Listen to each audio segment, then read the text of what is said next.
This gives you some idea of some of the programs that we're talking about: local government efficiency program, local waterfront revitalization program, Appalachian Regional Commission, which really is more 13 counties, a little more southern, central, and southwest that are part of the Appalachia region, and the Northern Border Regional Commission, which covers a lot of the counties in the northern part of New York.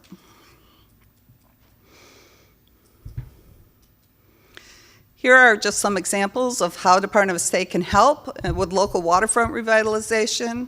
We protect the resources, develop local waterfronts, revitalize hamlets and main streets, improve water quality, enhance water-based recreation.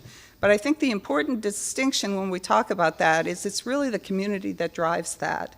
It's not the state coming in and telling you how to do it. We provide any sort of assistance. We provide some technical assistance, what can occur, what can't occur, but it's community driven. It's developing an asset that people see that they want developed in their community and the way they want it developed.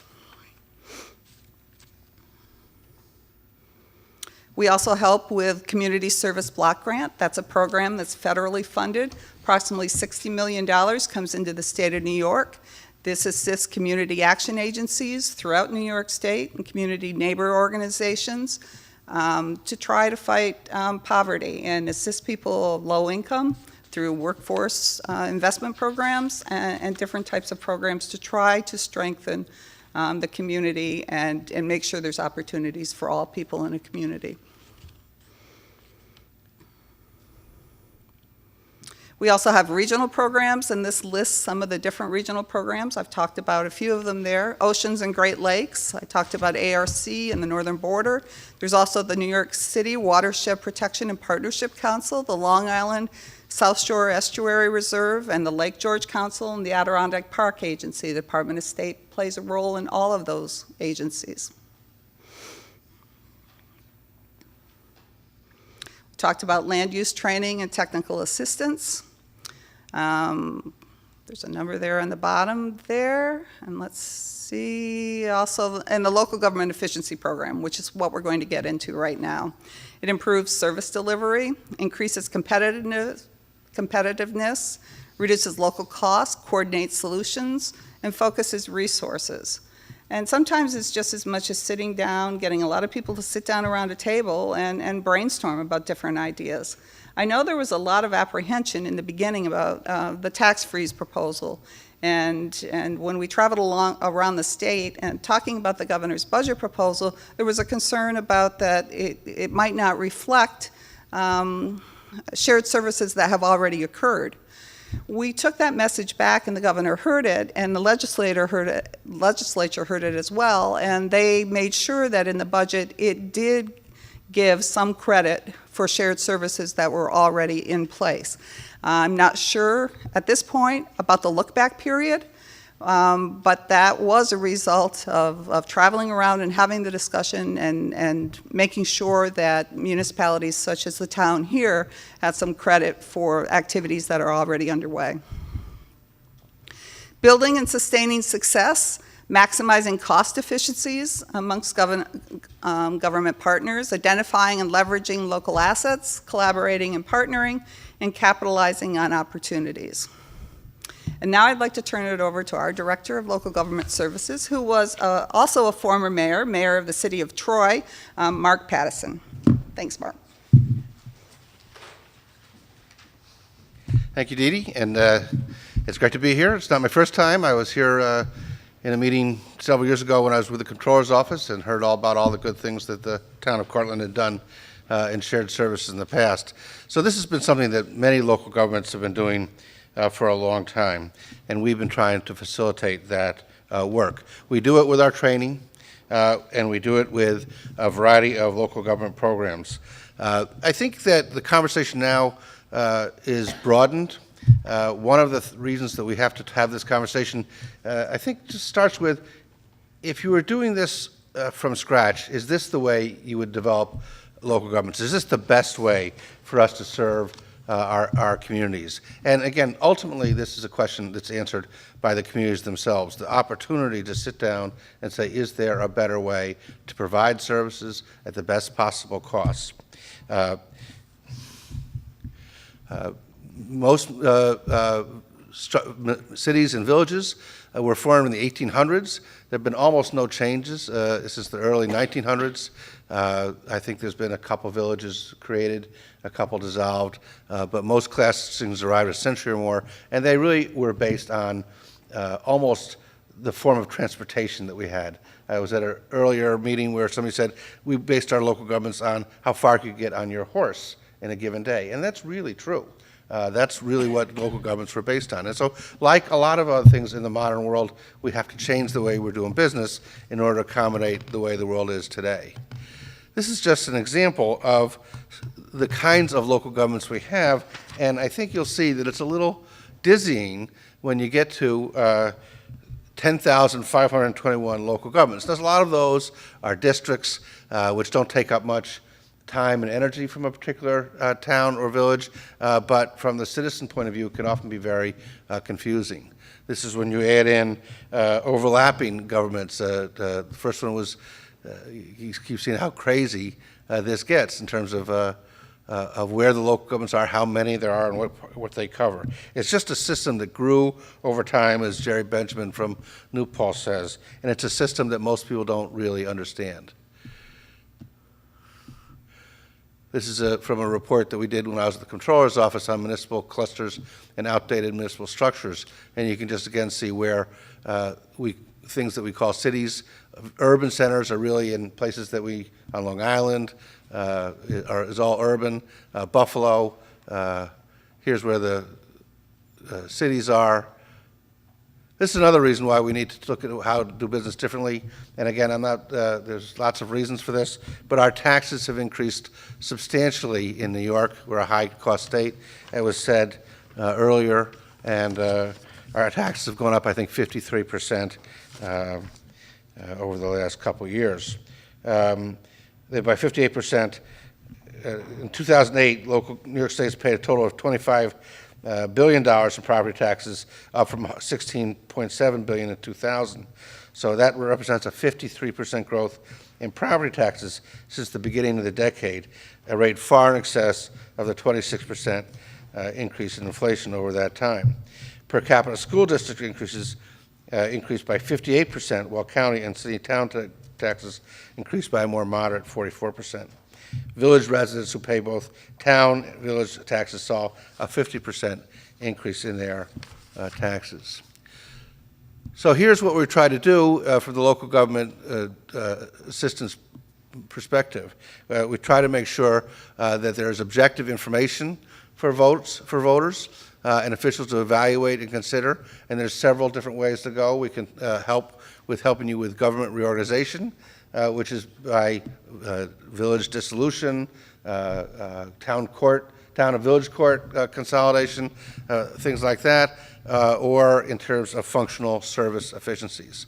And again, this helps communities find new competitive advantages and identify options to reduce local costs. We are available for technical assistance. We'll come to your community, we'll talk to you about our other experiences, the projects that other communities have done. We can help you with case studies. We have publications online that are available for town residents and for local officials. And again, we're willing to spend time with you to give direct technical assistance. Recently, we provided direct technical assistance to a village that had decided to dissolve. Normally, we would fund a consultant. They really didn't even have the money. They're too small for a consultant, and so we went in and did the dissolution study directly, and that was successful. Dissolution, the village took a vote, voted to dissolve, and will be dissolving this year. Again, reasons to consider: reorganization, population decrease. Some of our communities across the state really can hardly get people to run for office anymore because their population is so low. There's concern with taxes and costs. We people have an assumption that they're going to get lower taxes when they reorganize, and we can increase efficiencies. In the end, we believe that a study provides a good objective analysis for making business decisions, so we're willing to fund that. One of the things the governor has done is put together the Reorganization and Citizen Empowerment Act. It amends the state law which repealed other municipal dissolution laws and amended the town law as well as the village law. The basis of that is for consolidation and dissolution is Article 17A, which is covers all of those things: fire protection districts, fire alarm districts, special improvements districts as well. Again, there's two kinds of consolidation and dissolutions. You can start out with a process that's board initiated. If the board takes a vote to do that, it sets in place an opportunity, and I'll explain a little bit more of this later, for us to provide you with a grant in both cases actually, a grant of up to $50,000. It's a 50-50 match for a feasibility study, again, to try to understand what the implications are of a particular consolidation or a dissolution. And if you go forward, that grant will reimburse you up to 90% as opposed to 50-50. There's also an opportunity for further funding for implementation of a consolidation or a dissolution of, again, up to $50,000 at a 90-10 match. Or sometimes voter-initiated process. Citizens collect petitions. It's described there. You can see 10% of the vote or 3,000 signatures, 5,000 signatures. And that's a little more rapid. Once they've filed valid petitions, there's a quicker time frame. We have an expedited process to fund that dissolution study. So again, the idea that the citizens will really have an idea about what the impact of the dissolution would be. And there are many questions that have to be resolved when you're doing that. And again, larger is not always better. There's certain land use issues. Sometimes a village has a police force that needs to be thought about, or a particular set of debt that has to be thought about, or has the water and sewer systems in the village. Again, those things have to be accommodated, and the town that is taking over the responsibilities, those things have to be clearly articulated so the voters can make a clear choice. But the voter-initiated one forces a referendum and is a plan that's subject to a permissive referendum. So I think I might have covered some of these things already, but the Citizen Reorganization Empowerment Grant, it's non-competitive. Once the village or the municipal entity takes a vote saying that they're interested, we award those on a monthly basis. You're sort of eligible once you indicate your official interest. There's a $100,000 maximum, $50,000 for a study, and $50,000 maximum for implementation. And again, I think I mentioned the match requirements there. There's up to $35 million available statewide for that. Local government reorganization is the consolidation or dissolution of a local government entity in accordance with Article 17A. And again, these processes of a study or an expedited reorganization assistance and reorganization implementation are the resources that we have. And along the way, and Carl has done this for many, many communities, and our other staff, we're there shoulder to shoulder with the community, trying to make sure that they have an understanding of the process, the resources that are available, and where their projects are going. Another way to go is through service efficiencies. I think that's what Linda has been talking a lot about. This is through Article 9, Section 1, Municipal Law 5G, which is municipal cooperation. And a lot of communities have been doing this for a long time, but it's the opportunity any community, two communities that offer a particular service can share in that service. We have a local government efficiency grant, which is a competitive process. We're undergoing that right now. It is done through the combined funding application process with regional economic development councils. So you have to apply through that. There's a window of time. We have up to $4 million available for that statewide. $400,000 is eligible for planning projects, and statewide, and $3,600,000 is for implementation projects. Planning activities are the maximum grant is $12,500 per municipality, up to a maximum of $100,000. It depends on how many communities are involved. 50% is a 50-50 match there. Implementation of the plan may trigger a higher state share, as I mentioned, and implementation activities are a maximum grant is $200,000 per municipality, up to a maximum of $1 million. Eligible applicants are counties, cities, towns, and villages, school districts, BOCES, only to the extent they have advanced joint applications, public libraries, association libraries, and I think you can read it. So almost everybody is eligible, including regional planning and development boards, because we are certainly encouraging regional thinking, regional planning. Eligible expenses are legal and consultant services, capital improvements, and certain equipment purchases that are integrated to the implementation of a functional consolidation, and transitional personnel costs not to exceed 3 years, and only where such expenses are integral to the project implementation. Again, local eligible projects are local government reorganization, functional consolidations, city or county charter revisions that implement functional consolidations, cooperative service agreements, or the regionalization of services. Single local governments with an operating deficit in each of the last 3 years, or a deficit of over 10% in the last fiscal year, may also apply for funding to implement internal reorganizations, so not between municipalities, but within their own service construct for grant funding. I think that covers our processes, but again, I think the thing I really wanted to stress the most is this is fundamentally a process in which communities can decide where they would like their community to go. That's very, very important. We're there to help. We want the local government services division to be the place where people come to with municipal problems of all sorts. As Dee Dee explained before, we can help coordinate a response. We can work with other agencies.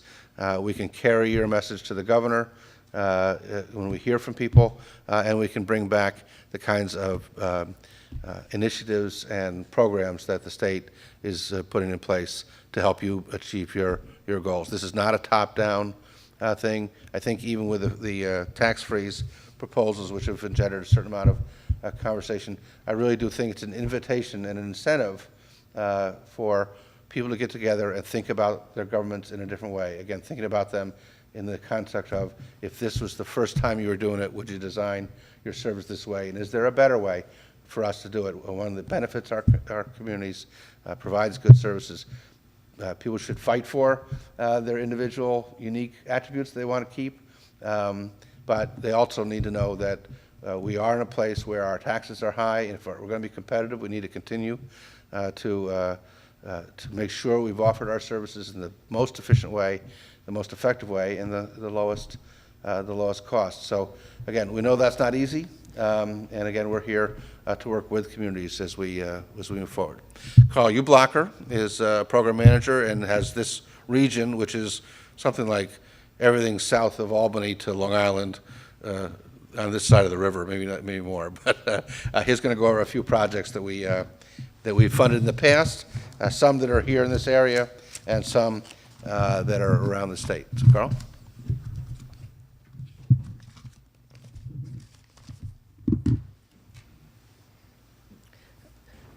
Thank you, Mark. As Mark mentioned, I'm Carl Ublacher. I'm the regional project manager for the local government efficiency program, and I cover the Capital Region, the Hudson Valley, New York City, down through Long Island. One of the things that Mark had mentioned before about the CFA application, those applications are open until, I believe, June 16th, and there's more information about that, those grants available on the Regional Economic Development website. And if anyone would like to make a trip, tomorrow is that we're having a CFA presentation out at SUNY Stony Brook.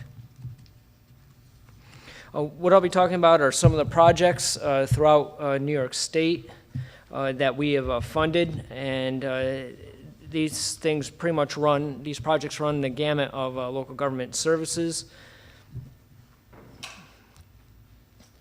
One of the ones that we funded earlier on, actually our program has been around initially as the Shared Municipal Services Incentive Program. We started in 2005, and we have been running ever since then. In Tompkins County, we funded a project for $266,000 with a $266,000 grant.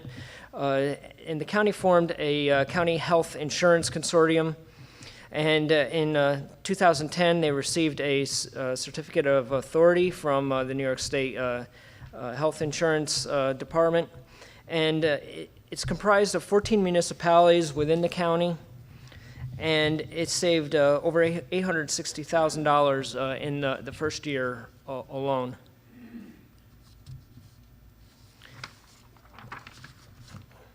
The town of Union, villages of Johnson City and Endicott created a unified zoning ordinance, and the unified zoning ordinance served as the basis for consolidating the building and codes for the town of Union and the village of Johnson City.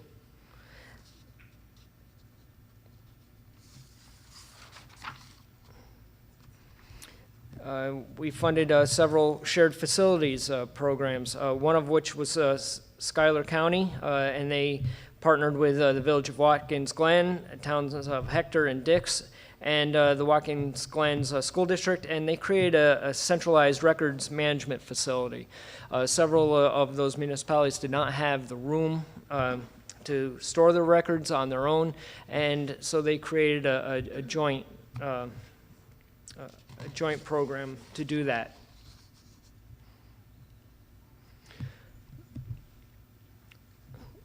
One of our larger projects was through the Nassau County BOCES, and what they did was basically a cooperative service between the county and 44 of the 50